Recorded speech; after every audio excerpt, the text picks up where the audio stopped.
Hello and welcome to Selah, a chance to pause, catch our breath and refresh our spirits. I'm Elizabeth and today we're going to be musing musical things, in particular a song called Who Do You Say I Am, which was written by Culver, who co-wrote Reckless Love, and Bob Powers. They joined forces back in 2009 to create some experimental electronic indie rock music and called themselves Pasnios, which in Greek means all things new. I love their music, in particular that they tell the stories of Jesus in such a musically and lyrically creative way. I will stop and breathe in your presence. Just breathe. Just breathe.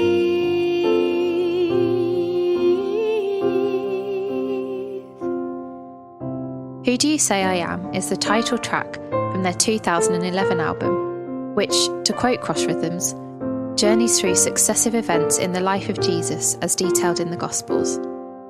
The songs on the album recount different perspectives and opinions on Jesus, including the disciples and the thief on the cross. If you like listening to something different, I'd encourage you to go give their music a listen. Now with this song, it's not explicit whose perspective this particular song is written from, but I like to think that it's Peter, who, I might add, is my favourite person in the Bible after Jesus. I've got a lot of love for that guy. That question, who do you say I am, is taken directly from Matthew 16, when Peter confesses Jesus as the Christ. Let me read it out to you.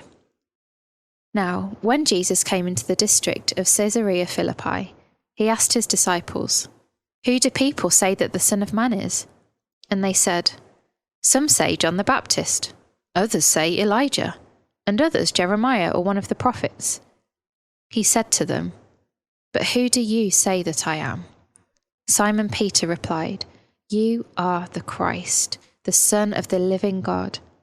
And Jesus answered him, "Blessed are you, Simon Bar-Jonah, for flesh and blood has not revealed this to you, but my Father who is in heaven." When Peter first met Jesus, he didn't know who he was, but something about him made Peter drop his nets, leave everything that he was doing to follow him without question. He didn't go home to make sure the oven wasn't burning his pizza. He didn't pack his nets away nice and tidy. He didn't change his clothes and scrub up nicely. He got up and he immediately followed. The subsequent journey and relationship that he and the other disciples went on together alongside Jesus led them to a place where Peter could confess, "You are the Christ, the Son of the living God." In their spirits, they knew that Jesus was the Christ, the promised Messiah. I'm going to read out the lyrics to you because if you're anything like me, sometimes you get so into the music that the words get a bit lost on you.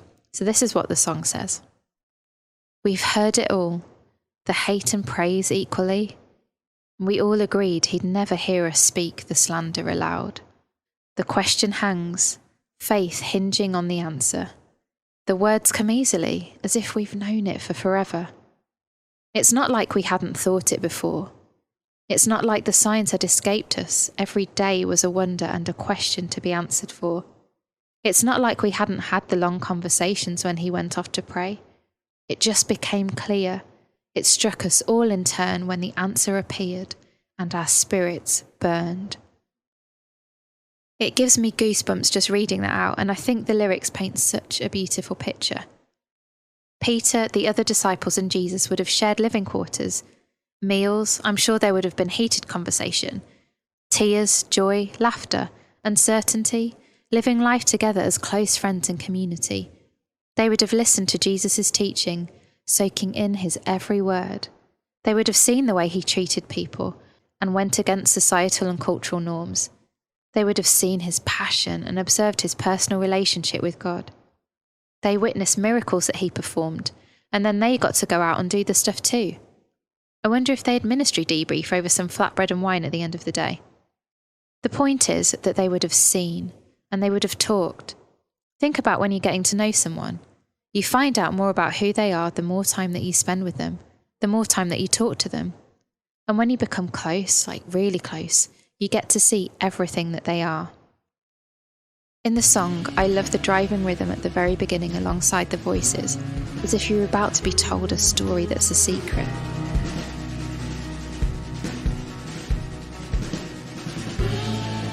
The music drops and you begin to hear a voice share about what they've heard said about Jesus, as if they've been pondering the hate and praise and come to an agreement not to share the bad stuff with their beloved friend, not to let him know that they might have moments of doubt themselves. Maybe they too are weighing up the answer. What is true? The question hangs, who is he? But they already know the answer, and what they believe is deep within them.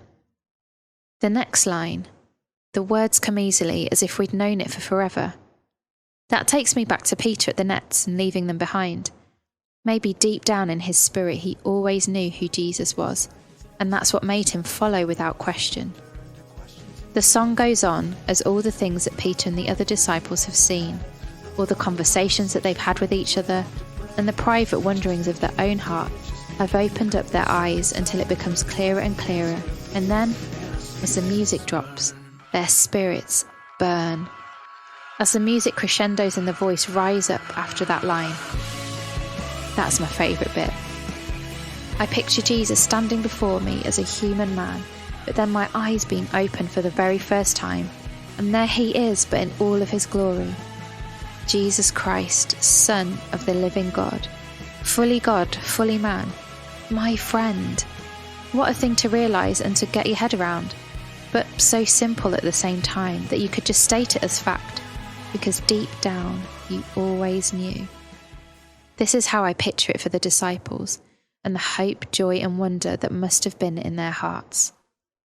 As we listen to this song, I pray that Jesus would meet you, wherever you're at, and that you would have a revelation of who he is and how much Jesus Christ, Son of the living God, loves you.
Faith hinging on the answer.